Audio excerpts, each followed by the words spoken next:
Dan marilah kita pada berjalan sholat, semoga pagi hari ini dapat kita sholat. Bismillahirrahmanirrahim.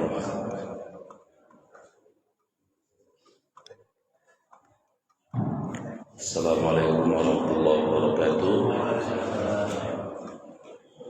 Alhamdulillahilladzi an'ama 'alaina bil ni'am. Asyhadu an la ilaha illallah wahdahu la syarika lah. Wa asyhadu anna Muhammadan 'abduhu wa rasuluhu mab'uts rahmatan lil 'alamin. Salatu wassalamu ala nabiyyina Muhammadin wa ala alihi washabbihi ajmain. Amma ba'du, qala Allah ta'ala a'udzu billahi minasyaitonir rajim. Subhanaka la ilma lana illa ma 'allamtana innaka antal alimul hakim. Wa qala aidan fi ayatil ukhra rabbi shrah li sadri wa yassir li amri wahlul 'uqdatam min lisani yafqahu qawli. Wa qala Nabi sallallahu alaihi wasallam man kharaja fi talabil ilmi fa huwa fi sabilillah hatta yarji. Siapa yang keluar berkenan menghadiri majelis ilmu, maka dia sedang berjihad sampai nanti selesai. Mudah-mudahan pagi ini jamaah sekalian diberikan pahala jihad ilmu yang sempurna. Amin ya rabbal alamin. Mohon izin pagi ini menyampaikan topik tausiah Al-Hurriyah fi Tasawwur Islam, merdeka dalam perspektif Islam. Kemarin saya bincang-bincang dengan perwira menengah Angkatan Darat Letkol Abdul Syukur tentang kemerdekaan. Kesimpulannya beliau mengatakan bahwa tantangan bangsa Indonesia memang berat ya, karena ini negeri yang sangat kaya raya, yang pengen kesini banyak betul, kira-kira begitu. Barat, timur, utara, selatan. Tetapi kata beliau, alhamdulillah dari sejak era kemerdekaan sampai hari ini, kata beliau selama masih ada komponen yang mencintai negeri ini, insyaallah negeri ini akan Allah lindungi. Terutama dua bentengnya. Kata beliau dua benteng itu. Apa benteng negeri ini? Yaitu umat Islam dan TNI, kata beliau begitu. Tentu beliau tidak kemudian mengecilkan peran yang lain, tapi dua benteng ini. Nah, menurut saya juga demikian, ya, sepakat dengan beliau. Karena apa? Karena insya Allah Muslim di Indonesia ini memiliki jiwa patriotisme dan nasionalisme. Tidak usah dipertanyakan lagi itu. Sebagai contoh misalnya, umat Islam ini mencintai negeri ini. Hampir dari 230 juta ini, hampir semuanya itu memiliki prinsip yang namanya hubbul watan minal iman. Hub itu artinya cinta, watan itu artinya negara atau bangsa atau negeri. Minal iman adalah ekspresi dari keimanan. Jadi maknanya bahwa karena orang Islam di Indonesia itu mencintai negara ini, maka kalau negara ini ada yang ganggu, maka dia pasang badan. Itu maknanya hubbul watan minal iman itu. Atau lebih gampangnya begini, andai Allah takdirkan Belanda datang lagi ke sini, andai Allah takdirkan, maka nanti 230 juta atau hampir semua umat Islam akan pasang badan, rela bahkan untuk berjihad mengusir penjajah. Kira-kira begitu maksudnya. Ya walaupun adalah sebagian segelintir yang mungkin kalau pengaruh apa, kemudian mereka tidak memiliki rasa cinta kepada negeri ini. Tapi mayoritas semuanya mencintai negeri ini. Itu satu bukti bahwa benteng umat Islam itu adalah diantara yang paling kokoh adalah umat Islam dan TNI. Yang kedua, ada bukti sejarah ya, bahwa umat Islam itu mencintai negeri ini. Yang dijadikan tempat sebagai tempat untuk memproklamirkan negeri ini adalah sebuah rumah di Jalan Pegangsaan Timur nomor 56. Tapi ini memang tidak dituliskan dalam sejarah siapa pemiliknya, padahal mestinya ditulis ini. Ternyata rumah ini adalah milik pengusaha muslim keturunan Yaman yang sangat mencintai negeri ini, sehingga mewakafkan rumahnya untuk proklamasi dan untuk digunakan sebagai perjuangan.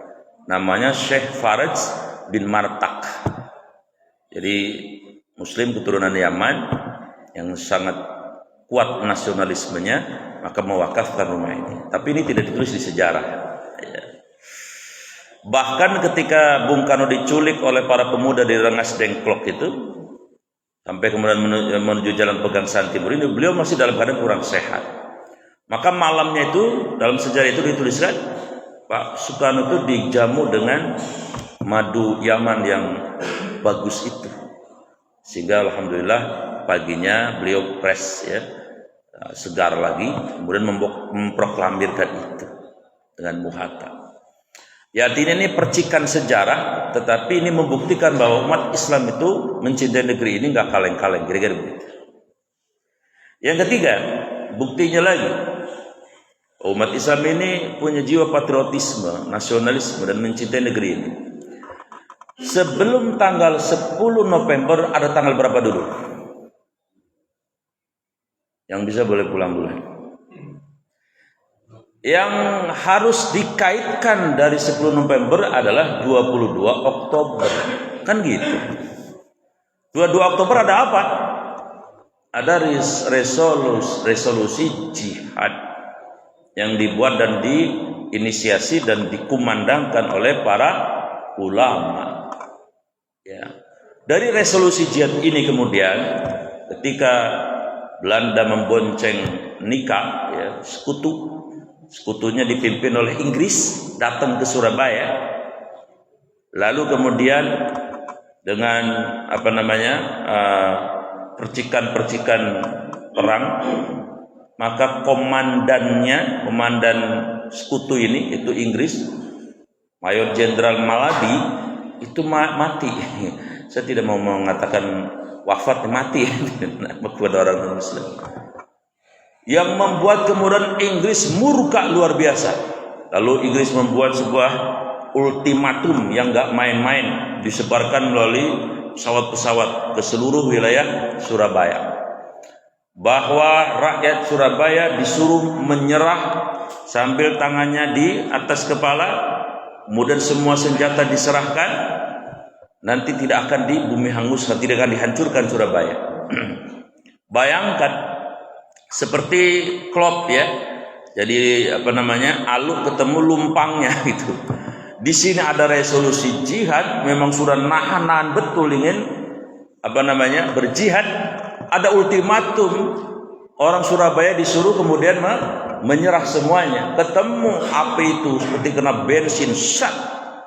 Maka pemuda-pemuda Surabaya yang sudah punya ruh resolusi itu rela ya kehilangan nyawanya demi mengusir penjajah baru yang namanya Inggris tadi. Maka kurang lebih 120.000 pemuda-pemuda Muslim dari Surabaya dan sekitarnya yang kemudian menghadapi persenjataan Inggris yang luar biasa. Dan dalam sejarah yang meninggal itu sekitar 15 ribuan yang syahid. Ya, tapi di pihak Inggris juga luar biasa ya kehancurannya. Nah, jadi ini harus juga dipahami bahwa sebelum Hari Pahlawan tanggal 10 November itu ada historisasi yang namanya 22 Oktober, dan itu adalah kembali kepada tadi seperti sang perwira, adalah benteng negeri ini namanya umat Islam. Kemudian berikutnya, karena pengakuan terhadap kontribusi dan peran umat Islam yang luar biasa, maka semua komponen di negeri ini mengakui, tidak hanya mengakui, kemudian juga menuliskan dalam klausul yang jelas dibaca oleh semua warga negara Indonesia. Apa itu? Ketika bikin undang-undang, maka pembukaannya adalah ditulis di situ dengan jujur, dengan apa adanya, dengan fair, atas berkat rahmat Allah. Rahmat Allah itu maksudnya siapa? Miliknya umat Islam yang kontribusinya tidak bisa dianggap enteng, karena mereka umat Islam menyerahkan jiwa raganya demi untuk mempertahankan kemerdekaan negara Indonesia ini. Jadi hadirin yang dimuliakan Allah Subhanahu wa taala, di undang-undang itu adalah semua bangsa, semua anak negeri ini membaca bahwa merdeka ini adalah atas berkat rahmatnya Allah, Allahnya milik umat Islam, karena tadi perjuangan yang dilakukan oleh umat Islam. Kemudian yang kelima, bahwa muslim atau kaum muslimin di Indonesia atau mencintai negeri ini adalah ketika mau bikin dasar negara, karena merdekanya atas berkat rahmat Allah, maka tokoh-tokoh Islam menginginkan harus linear gitu, dikaitkan atas berkat rahmat Allah, dikaitkan. Maka pada awalnya sila pertama itu adalah ketuhanan yang Maha Esa dengan melaksanakan kewajiban syariat Islam bagi pemeluk-pemeluknya. Awalnya itu, tapi karena kompromi dan segala sebagainya, maka terakhir dituliskan klausul. Dan ini atas persetujuan tokoh Muhammadiyah Abi Kusno, ya, yang waktu itu beliau tetap tidak mau merubah dengan kewajiban menjalankan syariat tadi, tapi kemudian di-approach, didekati oleh tokoh-tokoh seperti Bung Hatta, pakai Haji Wahid Asim dari NU dan sebagainya. Hanya Abi Kusno pun menyepakati, tapi belum mengusulkan bahwa tetap ada kalimat atau klausul ketuhanan yang Maha Esa. Esa kembali tafsirnya adalah dalam perspektif Islam adalah ahad, tidak berbilang. Maka itu maksudnya adalah kul huwallahu ahad. Nah, jadi kesimpulan dari prolog tausiah pagi ini bahwa adalah benar negeri ini negeri yang begitu kaya. Tentu dari pihak luar begitu banyak yang menginginkan negeri yang cantik ini. Tapi insya Allah, kata sang perwira tadi, selama umat Islam dan TNI masih siap menyerahkan jiwa raganya untuk negeri ini dalam arti karena Allah, maka insya Allah Allah akan melindungi negeri ini tanpa kemudian mengecilkan peran-peran yang lain. Itu kita harus bangga, itu bersyukur. Nah, poin yang kedua sekarang, al-hurriyah fi ay tashawwur. Kita ini merdeka itu dari apa saja dalam pandangan Islam? Oh, ternyata ada 5 kemerdekaan dalam pandangan Islam, dalam perspektif Islam. Yang pertama, al-hurriyatu adil musta'mirin. Yang pertama adalah umat Islam itu merdeka, artinya merdeka dari penjajah secara fisik tadi, namanya Belanda, Jepang dan seterusnya. Ini alhamdulillah sudah lewat. Dan kemudian sekarang kita sudah bebas dan menikmati kemerdekaan itu. Yang kedua, al-hurriyatu anil khutuwati syayatin. Orang Islam itu juga merdeka tidak hanya oleh penjajah secara fisik, tapi orang Islam itu harus merdeka dari khutuwah syayatin, dari jerat-jerat syaitan. Dalilnya adalah surat Al-Hijr ayat 39-40. Wala ubuyannahum ajma'in illa ibadaka minhumul mukhlasin. Iblis bersumpah di hadapan Allah, iblis include di dalamnya tentaranya setan. Tuhan, karena engkau telah mengutuk aku, maka kami bersumpah sampai hari kiamat akan menjajah anak cucu keturunan Adam. Ubuyannahum itu maknanya menyesatkan, menjadikan teman di neraka, atau dalam bahasa konteks kekinian ya tadi menjajah. Oh, jadi Pak, kita masih punya musuh. Belanda sudah nggak ada, tapi kita punya musuh yang namanya iblis dan tentaranya itu. Dan kalau Belanda, Jepang menjajah itu ada jedanya, maksudnya kalau lagi perang ya perang, tapi kalau udah nggak perang ya istirahat, gitu ada jedanya. Tapi yang namanya penjajah setan ini kagak ada jedanya pisan. 24 jam dia menjajah kita supaya kita jadi teman mereka nanti di neraka. Di Al-A'raf ayat 17-nya, "Tsumma kemudian la'atiyannahum," benar-benar kami, kata iblis, akan mendatangi anak cucunya Adam tadi untuk menjajah mereka. min baini aidihim dari depan, wa min khalfihim dari belakang, wa an aymanihim samping kanan, wa an syama'ilihim. Dia menjajah kita dari 4 arah penjuru angin. Dalam tafsir disebutkan salah satunya adalah dari depan kita dijajah agar kita melakukan dosa-dosa besar sehingga dimurkai Allah, syirik, zina, riba. Kalau ini kita lolos, mereka akan menjajah kita dari belakang. Apa dari belakang? Setidaknya kita melakukan dosa-dosa kecil.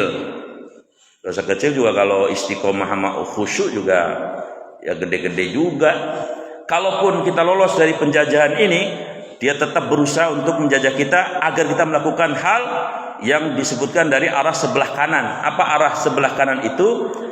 Kita ini tidak melakukan dosa besar, dosa kecil, tapi meremehkan syariat Islam. Contoh yang paling gampang, Pak, ayo sholat subuh. Jawabannya, ngantuk, selamat tuh, masih selamat. Tapi kalau jawaban, Pak, ayo sholat subuh, apa itu sholat? Kagak penting. Dia dijajah luar biasa. Dan artinya dia tidak mengimani ayat aqimi shalah. 1-2 ayat tidak diimani, keluar kita dari keimanan. Bahaya itu. Ini juga kita tidak mempan dijajah setan. Maka dari sebelah kiri. Apa sebelah kiri? Tidak melakukan dosa besar, tidak melakukan dosa kecil, tidak meremehkan syariat Islam, tapi setelah beribadah kita ujub. Nah, ini juga jajahan ini. Dalam hati begitu jam 3 habis tahajud, dalam hati ngomong, ya Allah, kayaknya sejuta bintaro yang tahajud cuman saya ini. Yang lain nonton bola nih, Malaysia menang, ya cuman saya ini. Misalnya begitu. Nah, itu kita dijajah sama syaitan. Kita dijajah sama syaitan. Dan yang kedua, setan itu menjajah kita tadi tidak hanya the long time, waktunya sampai kapanpun, sampai kiamat, tetapi juga dia menjajah kita itu sampai detik-detik kita mau meninggal dunia, masih dijajah. Ini ada riwayat nih. Imam Ahmad bin Hanbal, tahu kan, ulama besar kan, luar biasa. Jadi beliau itu muridnya Imam Syafi'i ya. Imam Hanafi, Imam Malik, Imam Syafi'i, Imam Ahmad. Ini ulama besar, ulama kibar. Ketika mau wafat, beliau dijajah sama iblis. Ya. Murid-muridnya ulama-ulama besar juga kumpul. Ketika beliau ditalkin sama murid-muridnya ulama besar tadi, Qul ya Syekh la ilaha illallah. Ditalkin begitu berkali-kali sama muridnya yang ulama besar. Jawabannya apa? Jawabannya bikin murid-muridnya ini khawatir. Jawabannya apa? La. Bayangkan. Artinya apa lah itu? Tidak ada Tuhan. Itu khawatirnya luar biasa murid-muridnya. Beliau ulama besar. Bayangkan kalau akhir kalamnya kan man qala la ilaha illallah fi akhir kalami dakhala jannah. Siapa yang akhir kalamnya ucapannya la ilaha illallah masuk surga. Nah, saking khawatirnya terus mereka bermusyawarah, ini bagaimana caranya supaya guru kita mengucap la ilaha illallah. Lagi musyawarah malah Imam Ahmadnya kemudian pingsan, dikira meninggal lagi, nangis tuh murid-muridnya. Tapi alhamdulillah siuman lagi. Begitu siuman, lalu beliau jelasin, ngomong sama murid-muridnya, ayuhat talamid, wahai murid-muridku, kenapa saya mengucapkan kata la. Iya guru, kami khawatir Anda di akhir ujung hidupnya lah mengatakan la, tidak ada Tuhan. Karena saya tadi didatangi setan atau didatangi iblis. Terus iblis muji-muji saya. Ketika saya sedang sakaratul maut, dia muji-muji saya. Anda adalah ulama besar. Anda adalah ilmu jariahnya juga besar. Anda itu adalah satu di antara orang yang dirahmati Allah. Anda ahli surga. Kira-kira begitu. Karena Imam Ahmad itu orang yang berilmu, ngerti ini jebakan setan. Kalau pujian itu dikatakan dijawab dengan na'am, apalagi bangga, maka saya mati nanti dalam keadaan ujub, artinya saya su'ul khotimah. Maka saya jabat, tidak, itu urusan Allah.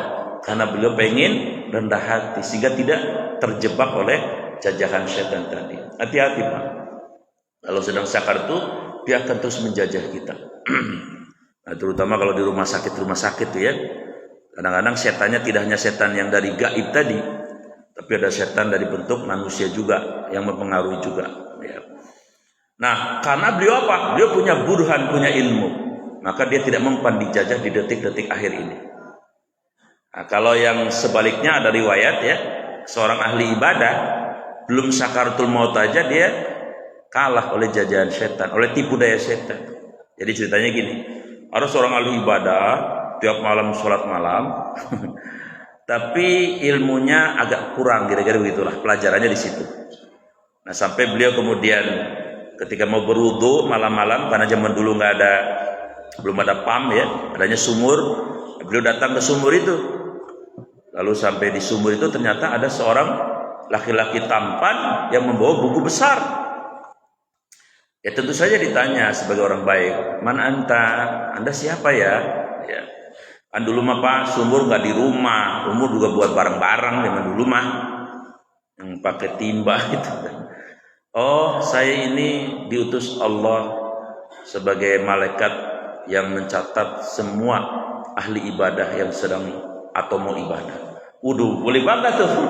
Waduh, mudah-mudahan saya ada. Kalau gitu, mohon maaf saya nanya, saya termasuk yang dicatat apa enggak ya? Ntar dulu lihat dulu di kepet. Prepet. Ada. Ente namanya Miun kan? Ini contoh saja contoh. Namanya Miun. Ada ini Miun ya Anda ini. Makin bangga, alhamdulillah saya ada. Terus kira-kira nih Pak, saya kan ya alhamdulillah sudah istiqomah lah sholat malamnya. Saya dicatat di situ bagian dari orang-orang yang al-ibadah. Terus kira-kira ending hidup saya itu bagaimana nanti? Oh, Anda ahli surga Pak. Anda ahli surga. Makanya kalau setelah ini Anda nggak usah giat-giat amadah tahajudnya biasa-biasa, karena Anda udah dicatat nih sebagai ahli surga nih. Hanya apa yang terjadi Pak? Ini kan jajahan namanya tipuan. Setelah peristiwa itu dia bangga. Akhirnya karena bangga, karena pesan tadi yang sebetulnya setan tadi bukan malaikat, setan. Hanya dia mulai kendor tahajudnya. Udah dicatat ahli surga. Kendor. Akhirnya apa? Ya namanya al-iman yazid wa yanqus. Iman kalau lagi naik itu kan malah kualitas agamanya, kualitas ibadahnya qualified. Kalau lagi turun malah maksiat datang. Mulai maksiat datang dikit. Akhirnya dia su'ul khotimah. Nah, ini yang disebut dengan penjajahan setan itu sampai detik-detik akhir, bahkan 24 jam. Maka di Al-Baqarah 208 ujung ayat ini mengatakan wala tattabi'u khutuwati syaitan innahu lakum aduwwum. Jangan ikuti langkah-langkah jerat-jerat syaitan karena dia musuh buat kita secara nyata dan dia menjajah kita. Yang ketiga, al-khuryatu anil nafsihi. Penjajah kita itu namanya adalah diri sendiri. Lihat surat Yusuf ayat 53. Inna sesungguhnya nafsu itu benar-benar ammaratun memerintahkan kita bisu untuk berbuat jahat, berbuat buruk. Ayat ini turun kepada siapa?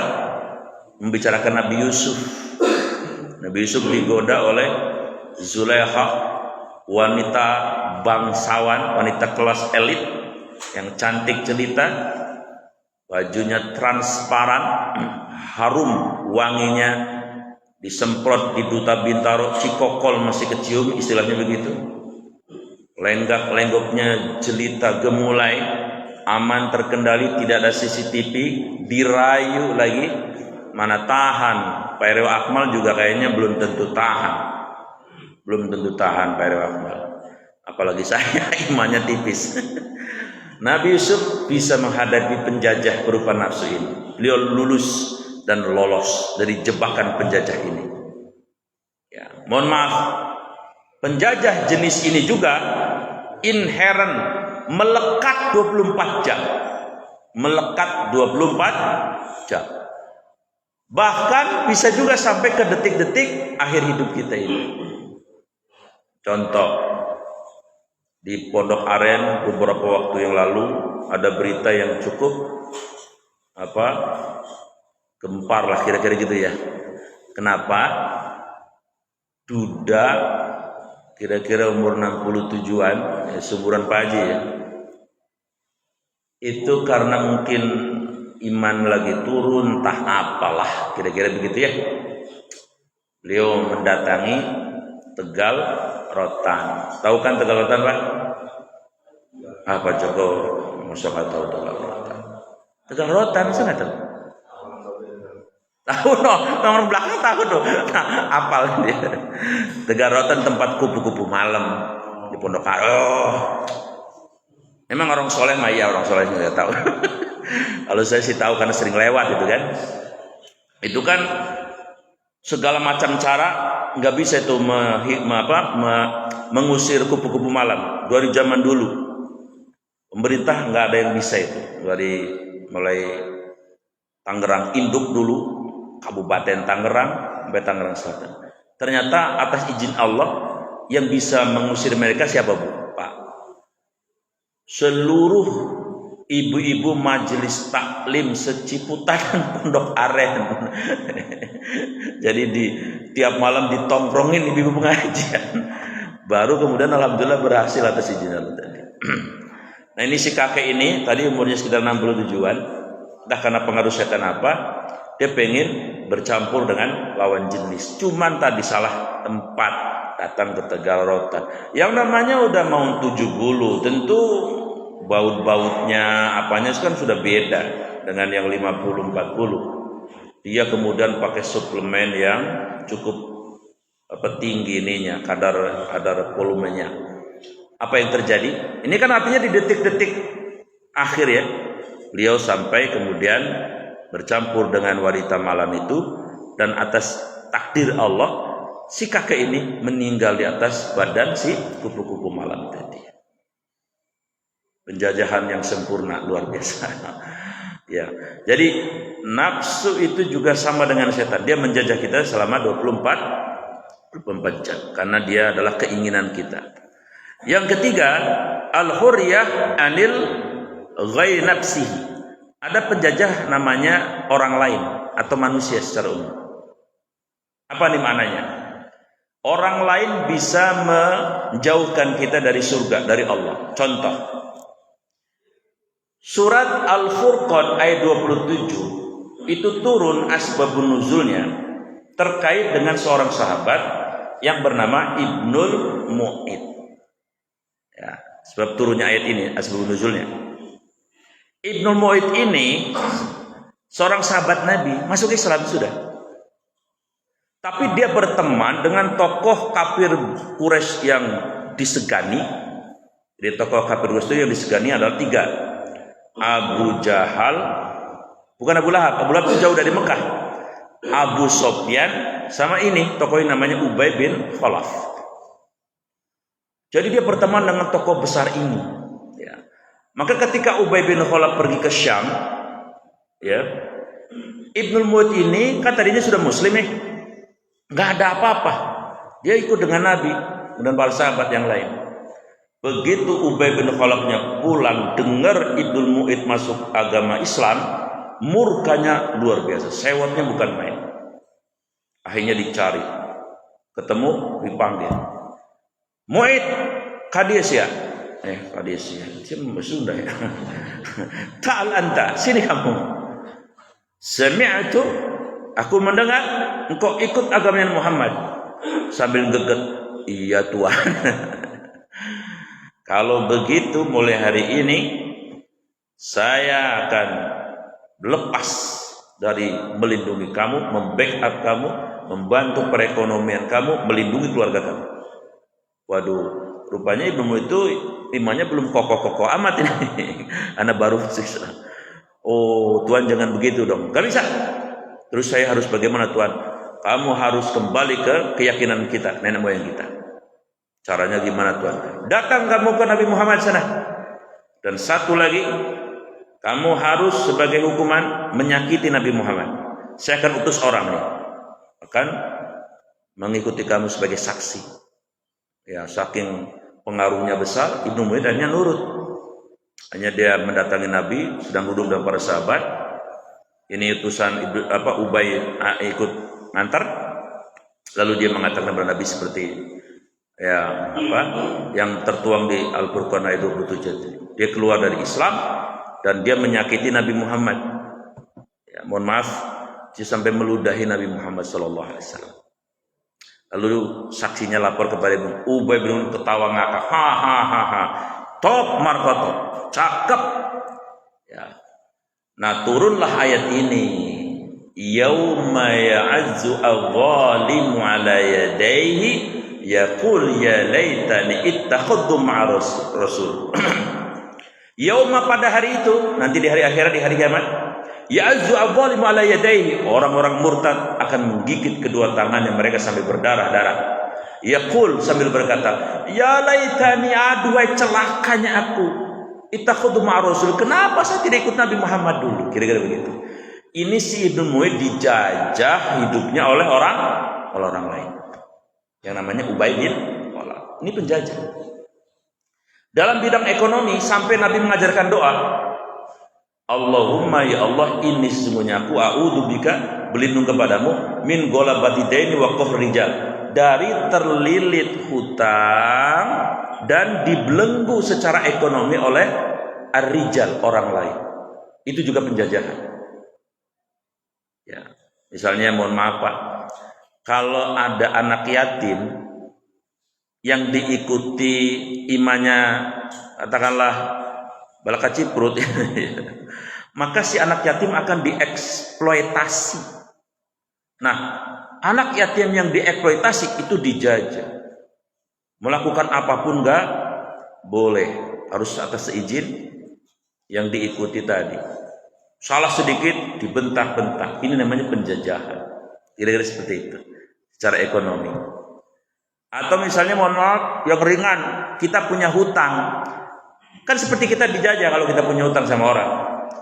Amprogan ketemu meleng, waduh, jantung udah meledak-ledak, waduh, ditagih. Ketemu di masjid nih, tetangga diam, kagak berani ngobrol. Lah malu takut ditagih gitu. Ibaratnya seperti itu. Jadi apa namanya, penjajahan orang itu seperti itu. Atau mohon maaf TKW itu juga kan di Arab itu, karena dulu ada budak, ada sebagian orang Arab yang menganggap bahwa budak itu masih ada sampai hari ini. Makanya tidak heran ada sebagian TKW yang pulangnya single, pulang ke tanah air double. Ya. Berangkatnya gadis, pulang bawa anaknya lucu, rambutnya keriting, hidungnya mancung, tapi ngomongnya cenah ke kumaha naon, orang Cianjur. Ternyata tadi karena ada sebagian orang Arab yang menganggap bahwa budak itu masih ada, dan budak itu adalah dianggap TKI atau TKW itu. Nauzubillah min zalik. Atau yang ringan juga, misalnya ada seorang istri yang dijajah suaminya, ada. Saya dulu masih ingat betul Pak, waktu SMA, saya punya teman di pesantren namanya Muslihin. Nah, teman saya ini punya kakak, ya, namanya Mbak Marni. Saya ingat betul itu, padahal sudah hampir 40 tahun yang lalu. Saya tanya kepada teman saya, katanya, kamu itu kakaknya kok diem aja, dia kerjanya ngejahit. Kayaknya sedih mulu, kenapa sih? Saya kalau main ke rumah dia, karena saya sering main ke rumah dia. Lalu dijawab sama teman saya, begini, mbak saya ini dapat ujian Allah. Ujiannya apa sih? Dapat suaminya nggak soleh. Terus bagaimana? Ya suaminya nggak kerja, yang kerja dia istrinya yang ngejahit tadi. Udah nggak kerja, ngerokoknya doko. Tahu Tahu nggak Pak, rokoknya Doko. Samsu lagi. Ngeselin bener. Udah gitu minta ngerokoknya ke bininya. Kerja kagak, rokok sebungkusan. Udah gitu apa Pak? Paling resep, paling demen kalau ada orkes dia.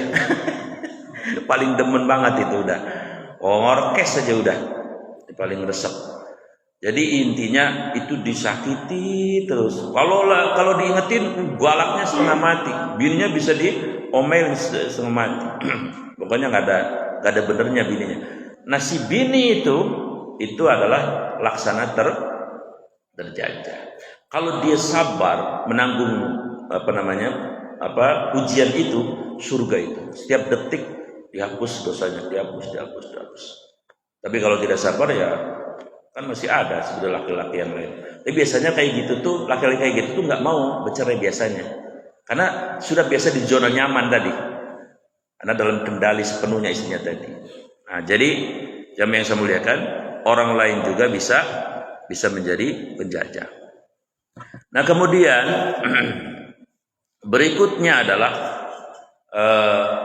penjajahan itu bernama al-mabda. Mabda itu ajaran, pemikiran yang menjauhkan atau menyesatkan kita dari jalan kebenaran. Contohnya, mohon maaf, misalnya aliran-aliran dan ajaran-ajaran sesat yang ada. Saya menyimpulkan di Indonesia ini mau aliran itu sesat apapun pasti laku aja, konsumennya pasti ada.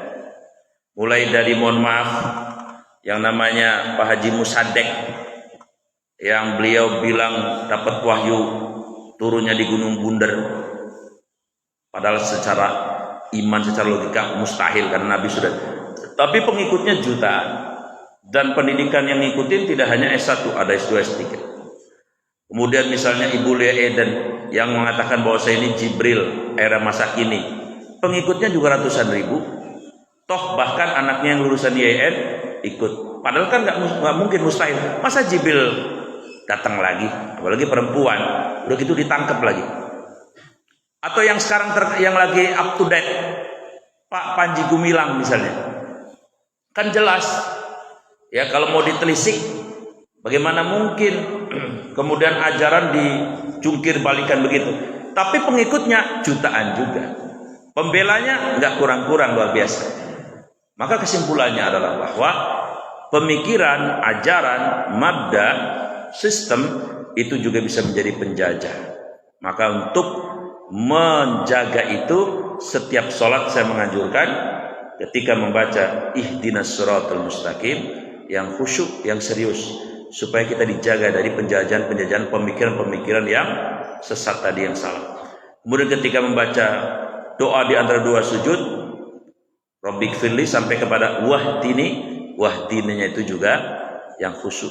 Ya Allah, bimbing saya agar tidak salah jalan. Yang terakhir, ada satu doa yang diajarkan oleh Rasulullah yang diriwayatkan oleh Imam Muslim, Allahumma inni as'alukal huda wat tuqa wal afa wal ghina.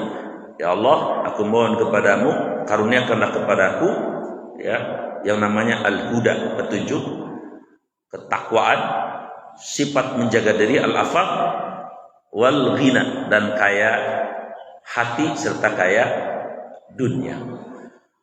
Intinya saya ingin mengatakan bahwa merdeka dalam pandangan seorang muslim itu ternyata tidak hanya lepas dari penjajahan, tapi ada penjajah-penjajah yang lain yang juga harus kita waspadai. Mudah-mudahan menjadi pengingat buat saya terutama dan buat jamaah sekalian. Saya kembalikan ke Pak Haji Hamba. Silakan Pak. Terima kasih. Bagaimana sampaikan beberapa penjelasan dan contoh-contoh. Jamaah sekalian, mungkin ada yang ingin saya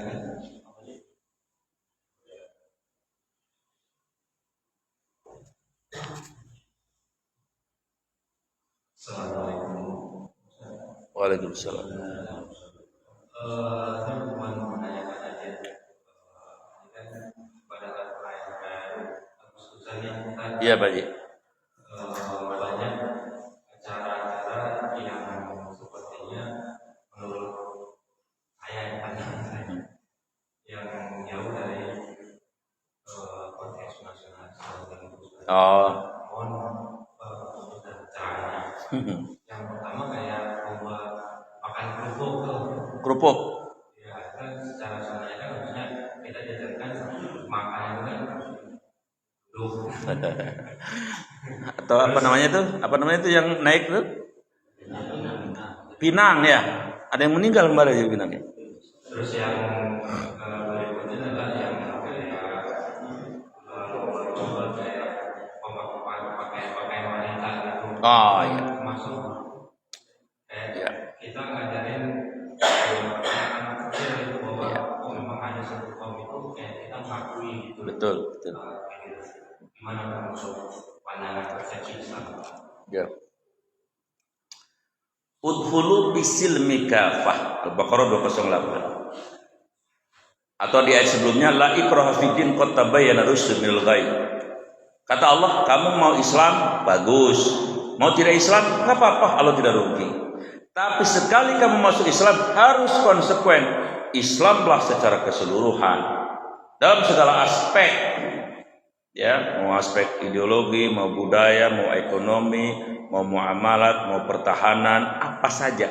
Termasuk tadi ketika bersyukur, judulnya kan bersyukur. Ya kontennya harus Islamilah, atau kalau tidak Islam setidaknya tidak melanggar syariah. Apalagi tadi saya jelaskan tentang kemerdekaan itu adalah lekat dengan keislaman. Gitu ya. Maka saya bisa memastikan kalau ada misalnya lomba tadi, ya, bapak-bapak suruh pakai daster misalnya, itu saya pastikan itu pasti ada orang yang, mohon maaf, pemaham agamanya cetek. Kalau ada yang pemahaman agamanya baik, pasti mengingatkan, jangan begini, ini ada efek pasti. Pertama, ini tidak diridhoi Allah, ada efek yang tidak positif kepada anak-anak kita, pasti begitu mengingatkan. Tapi kalau enggak bablas, jadi yang dicari adalah sensasinya. Padahal semua kita udah janji di dalam sholat ya sama Allah ya. Inna sesungguhnya sholat saya, wa nusuki ibadah saya, wa mahyaya hidup saya, wa mamati mati saya hanya untuk Allah. Allah ridho apa enggak begitu?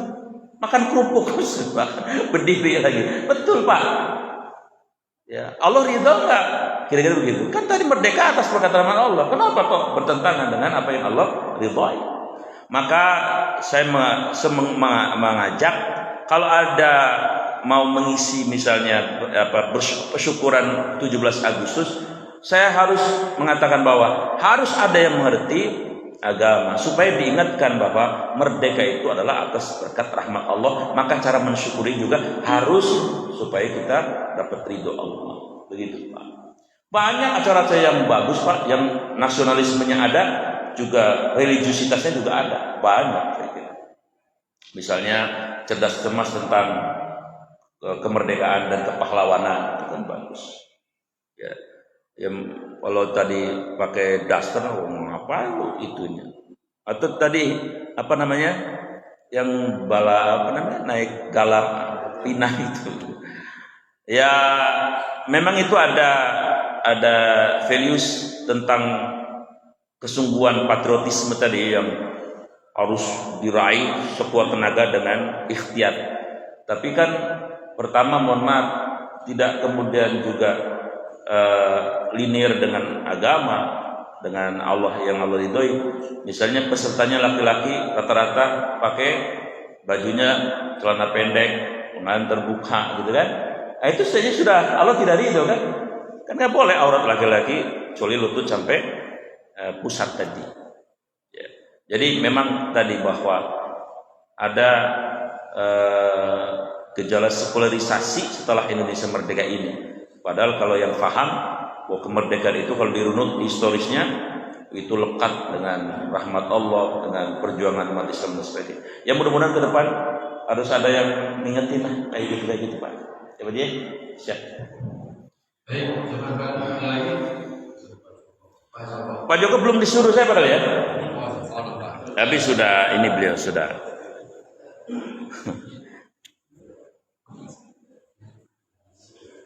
Waalaikumsalam.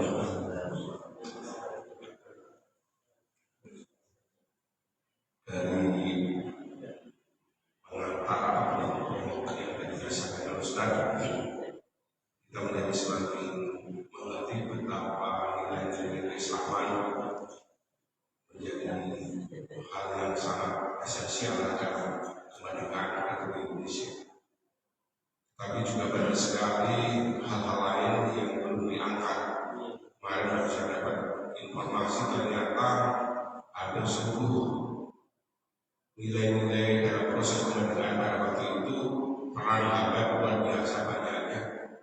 Sehingga tadi terkait dengan pembukaan dan sebagainya banyak sekali kemarin saya baru saja dapat informasi ternyata memang luar biasa persoalan-persoalan yang kebetulan ini adalah berasal dari zaman maupun dari negeri yang lainnya. Kita tarik dalam konteks kekinian, beberapa waktu belakangan ini begitu banyak masyarakat yang mendowngrade peran orang-orang Islam, peran-peran orang Arab terkait dengan persoalan tersebut. Ini sesuatu menurut saya satu yang sangat tidak adil. Padahal kita benar-benar kita dibantu, bukan dibantu ya, memang mereka juga sudah merupakan satu kesatuan sebagai bangsa Indonesia dan perannya juga seperti nyata. Tapi gerakan-gerakan menurut ini sesuatu yang menurut saya sangat memprihatinkan. Pertanyaannya adalah bagaimana sikap kita terhadap permasalahan tersebut sehingga seakan-akan memang akan memarginalkan dan yang akan adalah yang lebih banyak aspek-aspek. Pertama kali adalah pribumi dalam tanda kutip, yang kedua adalah yang dari luar sana tetapi yang sebenarnya tidak memiliki kaitan secara erat terkait dengan persoalan kemerdekaan Republik Indonesia tersebut. Ini menyikapi dari tadi yang saya sampaikan terkait dengan peran perwira menengah tadi yang menyampaikan tentang peran tentara dan Islam. Ini persoalan saya sangat serius dalam konteks kebangsaan. Salam luar biasa. Kalau ngomong gini kayak dosen seskoy. Profesor Mansur Suyanegara menulis sebuah buku putih sejarah. Subhanallah. Ternyata selama ini tertutupi gitu. Tanda petik ya, ada yang nutupi atau tertutupi ya. Misalnya Sisingamangaraja itu kan ditulis seperti non muslim di bukunya Profesor Mansur, dia muslim. Patimura itu bukan orang non muslim Pak, seorang muslim itu, seorang kapiten yang menciptakan lagu Padamu Negeri Kami Berbakti. Itu ternyata seorang Habib Mutahhar. Enggak ada ditulis Habibnya. Intinya itu kebuka semuanya. Itu kebuka semuanya. Nah, maka kesimpulannya adalah mohon maaf ya. Hidup ini sebenarnya intinya pertarungan hak dan yang batil gitu sebetulnya. Kalau zaman Nabi Adam diwakili yang batil sama iblis karena baru iblis doang. Tapi kalau sampai nanti di kiamat bentuk iblisnya macam-macam. Intinya liyuzhirahu 'ala dini kulli, ingin memadamkan cahaya Allah. Maksudnya apa? Kalau bisa cahaya Allah itu jangan ada di tempat kita, kira-kira begitu. Itu disebut dengan istilah modernnya sekulerisasi. Nah tadi memisahkan syukuran 17 dari Allah, namanya sekulerisasi. Pejuang sekulerisasi gak kaleng-kaleng, biayanya gede, SDM-nya mumpuni. Yang ingin memisahkan nih agama dari kehidupan khususnya Islam itu gak kaleng-kaleng, luar biasa. Maka hidup ini hakikatnya adalah pertarungan hak dan yang batil. Maka ada pertanyaan, ente di pihak yang mana? Kira-kira begitu. Karena tidak ada netral dalam perspektif Islam. Yang ada adalah ya sudah, ente mau ke Yaman Shimal atau Yamin. mau kanan atau mau kiri. Kalau yang gray area namanya munafik, nggak disukai sama Allah juga. Jadi begitu Pak Joko, kerisauan Bapak sama ya, kerisauan kami semua. Nah, bagaimana sikap kita? Ya, tadi sikap kita adalah mensosialisasikan bahwa seperti tadi Pak Perwira, itu saya salut ya, kalau beliau masih aktif ya, kelihatan kolonel pangkat, tapi belum betul-betul jujur mengakui seandainya ada penjajah di Indonesia ini, insya Allah Pak Ustadz ya, dan umat Islam dan kami akan di depan mempertahankan negeri ini, karena tadi prinsipnya umat Islam itu hubbul watan minal iman, mencintai negeri ini. Kalau negeri ini ada yang mengganggu, mencolek, maka kita lakukan. Tapi ini kemudian tadi dicoba ditutup, maka kita sampaikan terus seperti Pak Mansur tadi, sesuai dengan kapasitas kita masing-masing. Dan sekarang mulai sejarah-sejarah sudah mulai rekonstruksi kembali, didudukan pada porsinya yang selama ini ditutup-tutupi. Alhamdulillah. Begitu Pak Joko, terima kasih, mantap, luar biasa. Kopinya minum Pak Joko. Baik, terima kasih. Ada lagi, disuruh. Ada lagi, cukup ya. Pegang batas itu dan telah. Baik, terima kasih Pak Joko. Mari kita tutup dengan doa. Bismillahirrahmanirrahim. Alhamdulillahirabbil alamin. Allahumma shalli ala sayyidina Muhammad wa ala alihi washabbihi ajmain. Allahumma arham ummat sayyidina Muhammad, ya Allah rahmati umat Rasulullah sallallahu alaihi wasallam. Allahumma ighfir ummat sayyidina Muhammad, ya Allah ampuni umat Rasulullah sallallahu alaihi wasallam.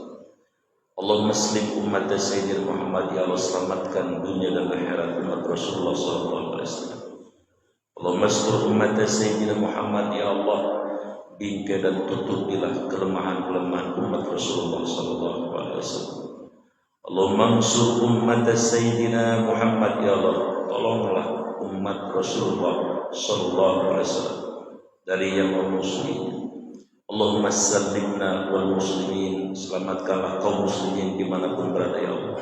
Wa halikil kafarata wal musyrikin, ya Allah tenggelamkanlah siapapun yang memusuhi umat Rasulullah sallallahu alaihi wasallam. Rabbana taqabbal minna innaka antas samiul alim wa tub alaina innaka antat tawwabur rahim. Rabbana atina fid dunya hasanah wa fil akhirati hasanah wa qina adzabannar. Sallallahu alaihi wasallam Muhammad wa ala alihi wa sahbihi ajmain. Subhana rabbika rabbil izzati amma yasifun. Wassalamu ala mursalin walhamdulillahi rabbil alamin. Kafaratul majlis. Subhanaka Allahumma bihamdika asyhadu an la ilaha illa anta astaghfiruka wa atubu ilaik. Assalamualaikum warahmatullahi wabarakatuh.